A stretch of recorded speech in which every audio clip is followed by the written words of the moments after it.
Situasi tegang dan kisruh terjadi ketika Perdana Menteri Israel Benjamin Netanyahu mengunjungi para keluarga sandera yang telah dibebaskan Hamas saat gencatan senjata beberapa waktu lalu. Diberitakan The Guardian pada Selasa 5 Desember, pertemuan yang juga dihadiri pihak keluarga sandera Hamas yang belum dibebaskan itu disebut penuh kemarahan. Beberapa orang yang datang bahkan disebut memaki-maki dan menuntut Perdana Menteri Israel itu untuk mundur dari jabatannya. Ruven Yablonka yang anaknya masih ditahan oleh kelompok perlawanan Hamas mengatakan rapat itu diwarnai kekacauan dan teriakan. Sejumlah orang juga dilaporkan keluar dari gedung ketika Netanyahu membacakan pidatonya. Sikap itu diduga berkaitan dengan ucapan Netanyahu yang dibocorkan lembaga penyiaran publik Israel.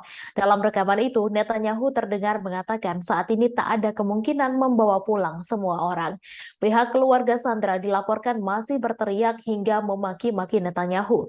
Mereka menuding PM Israel itu berbohong ketika menjelaskan alasan masih ada sandera yang ditahan Hamas.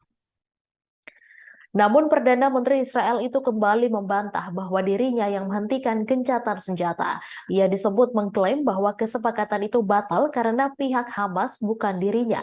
Sementara itu Israel sebelumnya menyatakan jumlah warga mereka yang masih disandra Hamas sebanyak 138 orang. Angka itu bertambah seorang dari laporan sebelumnya yang menyebut 137 sandra masih ada di jalur Gaza termasuk 20 wanita dan 2 anak. Gencatan senjata yang berlangsung pada 24 hingga 30 November lalu telah membebaskan sejumlah tahanan dan sandera dari kedua pihak. Hamas membebaskan puluhan sandera, sementara Israel membebaskan ratusan warga Palestina tahanan mereka sebagai bagian dari perjanjian. Namun gencatan senjata yang sempat berlangsung sepekan itu berakhir tanpa perpanjangan lagi. Hamas dan Israel saling menyalahkan atas kegagalan perpanjangan gencatan senjata. Israel menuding Hamas telah melancarkan serangan roket ke wilayahnya detik-detik gencatan senjata berakhir. Sebaliknya, Hamas juga menuding Israel telah lebih dulu melancarkan gempuran dan serangan di Gaza sebelum gencatan berakhir.